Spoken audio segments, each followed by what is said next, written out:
What's up, guys? Welcome back to the Team to Beat Miami Heat basketball channel. My name is Amir, and I am testing out a new format. So typically I don't record myself when I create my videos, but wanted to try something new, so here we go. For today's video, I want to talk to you guys about a couple things. One, of course, want to bring up the latest news that we have regarding Dame Lillard and the Miami Heat. And also, the Miami Heat played their first Las Vegas summer game last night against the Boston Celtics. And Orlando Robinson had a spectacular performance last night. So those are the two things that I want to talk about in this video. So first, start off with the Miami Heat Summer League game. So they beat the Boston Celtics 99-88. It's always great to see Miami beat the Celtics. As we're, budding and developing this rivalry with the Celtics over the past 5 years or so.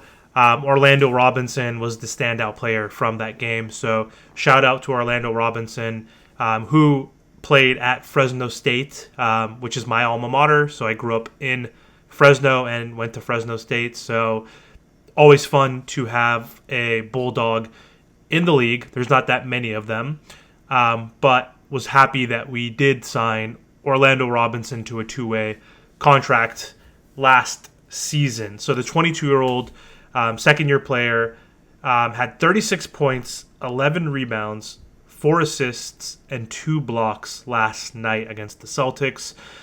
So he showed out and was dominant last night. And the cool thing about last night's performance was that he was super efficient from the field as well. So he was 13 from 22, and that was his field goal percentage. He was 3 from 4 from the three-point range, and then 7 for 8 at the free throw line. So not only was he hitting threes and spreading the floor for Miami Heat, which is something we desperately need from one of our either starting centers or backup centers, but he was also getting to the line and was super efficient from the free throw line, which is great. So happy to see him continue to develop. I'm happy to see that Miami gave a Fresno State Bulldog an opportunity to join their development program, get some minutes last season as our backup big, and played relatively well. He didn't play a lot of minutes last year, but with the Dedmon debacle and with Omer Yurtseven hurting his ankle and missing most of the season last year, he was called upon and played around 34 games last season. He played 13 minutes or so per game and averaged 4 points and 4 rebounds and almost a steal. So didn't get too much time last season, but he did have a stint where he did play really well for a couple months as our backup center. So happy to see that he's continuing to progress and grow, and I want him to show out again in this 10-day tournament in Las Vegas. He is familiar with our system. He has had some experience against NBA players, so I hope to see him dominate against these Summer League players because, quite frankly, most of them are not going to be in the NBA. So, yeah, it was good to see that performance. He is now under a standard contract, so the Heat actually signed him to a standard contract, so he's one of our 15 players on the roster next year, and they did this in the summertime, so he wasn't in the rotation in the playoffs. I don't think he even played a single minute in the playoffs, but he's shown to improve and that he's a cultural fit with the Heat and that he fulfills a need, which is someone that has size. He's 6'10", he's around 240 pounds. So we need someone that's able to play with their back behind the basket, against the basket, which he can do. That's what he mostly did last year, was play free throw line and below. He didn't really shoot any threes last year, but he is capable. We know he's capable. As a Bulldog fan, I saw in college that he was able to hit a couple threes per game, not at a super high clip. I believe it was like in the 30% range, but he is capable and he can develop that shot. So it clearly shows that he can hit those shots. He was 3 for 4 last night.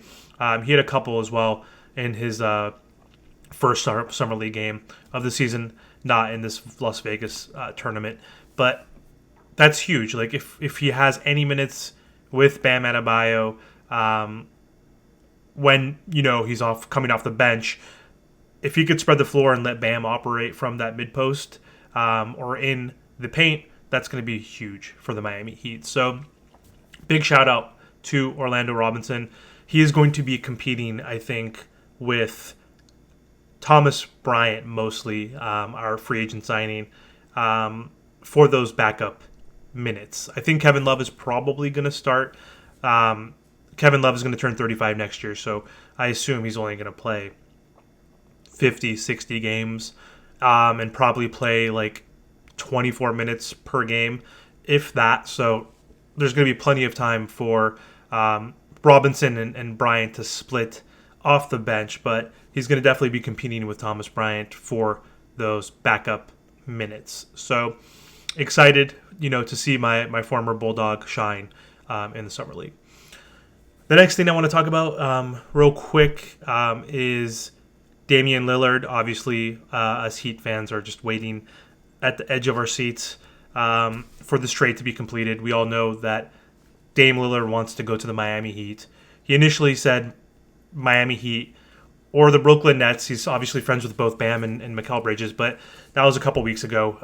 And then last week, he officially on Saturday requested a trade and said that Miami is his destination that he prefers. And then, of course, his agent came out saying that he doesn't want to sign anywhere else. He only wants to sign for Miami. And if anybody else signs Damian Lillard, they're going to have a unhappy player that might not report even. So we'll see what happens within this week during the Las Vegas Summer League. A lot of stars are at Las Vegas, including Dame Lillard. For the Miami Heat, we know Andy Ellsberg is there, Adam Simon, and Coach Spo, of course. And then, of course, Cronin and other Portland Trailblazers execs are here, as well as execs from every single NBA team. So there was a report stating that the Heat and the Blazers have not had any substantial negotiations thus far for the Damian Lillard trade. So apparently they have not met yet in Las Vegas, but that's imminent.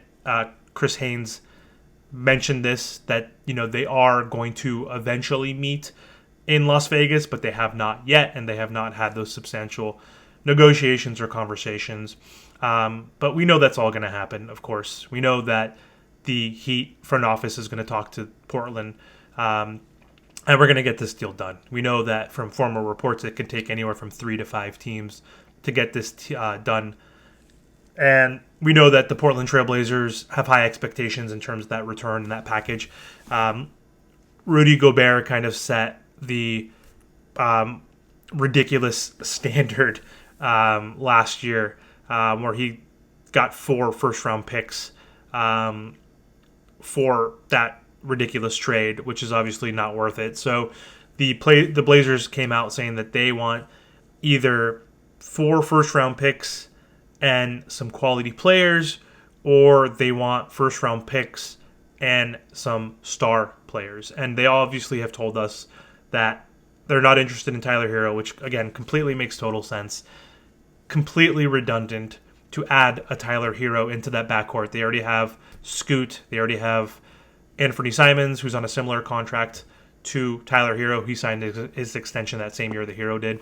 And then, of course, they have Shaedon Sharpe. So they don't want Hero, but teams like the Spurs, who have been reported to be possibly interested in being a part of this 3-team, 4-team deal, could use the services of Tyler Hero.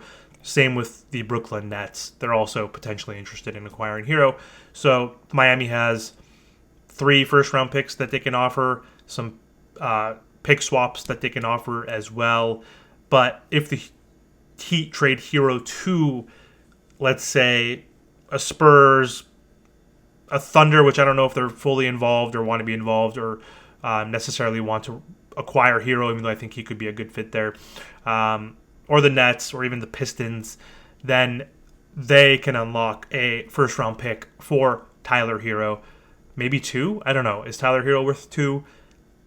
possibly, but I know he's definitely worth one and possibly another player. So they can get their fourth first-round pick through Tyler Hero going to a third team or a fourth team. So, yeah, we will see. It's been quiet. I know yesterday was Saturday, it's Sunday today. There was not many reports around the Dame Lillard trade to Miami, but I don't know. I think it's going to get done this week while the execs are in Miami. I think Portland is just trying to save some face. They're trying to request and get as much as they can, and I don't blame them. They're losing their superstar, all-time franchise player, 7-time All-Star, and they don't want to let him go for scraps. But the reality is that when a superstar gets traded in the NBA, the team that gets the superstar typically gets the better end of the deal. It's hard to trade a superstar for a superstar. Thinking back at the AD trade, he requested that he wanted to go to the Lakers amongst a few other teams, so it wasn't as deliberate as I want to go to Lakers or bust. But we all knew he wanted to play with LeBron. LeBron recruited him, and they got a really good deal. I think it was 3 first-round picks with Lonzo Ball, whose career looks like he's over. Poor guy with those knee issues. But at the time, Lonzo Ball, they had Hart as well, Josh Hart, and Brandon Ingram, who is, in my opinion, a star. He hasn't been an all-star yet, but, KD Light is also a really good player. So, but still, those 3 players are not even on the Pelicans, just Brandon Ingram. So Lonzo Ball, is on the Chicago Bulls, has been on the team for a few years, and then Josh Hart has been on multiple teams, including the Portland Trailblazers and now the Knicks. So we all know that the Lakers got the better end of that deal because they unfortunately beat the Heat in the bubble in 2020 and won that ring through that trade, right? And Davis was still made out of glass and fragile and always getting hurt at that time, but it wasn't as bad as it's been over the last 3 years as he's gotten to age 30 now. So, again, we all know that the Heat are going to get a better deal, but they're going to try to get everything from us, and I think we should trade everything. There's no regrets. Even though we might have to trade all of our young talent, including Jaquez, who wasn't able to play because he got hurt and has a shoulder injury. So I think the Heat are being cautious not playing him. But we might have to trade Jovic. Nikola Jovic has been playing great. And these 3 Summer League games, first 2 he averaged around 22 points per game. He had 14 points last night, 4 rebounds, 3 assists. So he actually got hurt too and injured his foot, but it's not serious. So hopefully he can play. I'm assuming he won't play on Monday and we'll get some rest so we can be cautious. But hopefully he can play and show out and increase his trade value. So probably take him. I know they want Caleb Martin. I'm open to that. If they want Jaquez, if they want Jovic, if they want even Orlando Robinson, and then Hero goes to another team and they want Martin and then 4 first-round picks, then make it happen. Make it happen. We have diamonds in the rough within our Summer League team. Drew Peterson's looking good. Drew Smith's looking good. We have Jamal Cain. We have Thomas Bryant now. We can also sign someone else through free agency. Will a Christian Wood come to this team for cheap? Who knows? We'll see. But there are other bigs that we can add on the cheap that we can work with, as long as we have our big 3. So, yeah, let me know what you guys think. Do you guys think that Damian Lillard is going to get traded to the Heat by this week during this Las Vegas Summer League? I think it's going to happen. I think it's going to happen probably by next week. And I think the Trailblazers are going to milk this for another week or so. And I think these teams are all going to get together in the Summer League, these executives, and try to negotiate and find out which 3rd, 4th team needs to be involved, or even 5th team. So I'm thinking it's going to be done by at least Friday or Saturday. We'll see. It feels like it's been an eternity. It's only been a week. But again, us Heat fans are just anxiously waiting at the edge of our seat for this to happen because we think it's going to happen. And I don't know. I know it's going to happen at this point. I mean, Dame deserves to have an opportunity to finally win a championship. This is not as egregious as KD going to the Warriors or LeBron forming the big three with the Heat, or LeBron doing everything and anything he wants, going back to Cleveland and going to LA and getting all these pieces and playing with Kyrie and Love. And yeah, so it's not as bad as that, or James Harden, getting traded every other year. So we'll see. I think it's going to happen. Let me know what you guys think in the comments. Let me know what you guys think about this video format. Do you think I should transition to doing these types of podcast-like videos, or should I continue to do the ones that I've been doing traditionally? So yeah, thanks again for watching. Don't forget to like, comment, and subscribe. I'll talk to you guys soon. Thanks.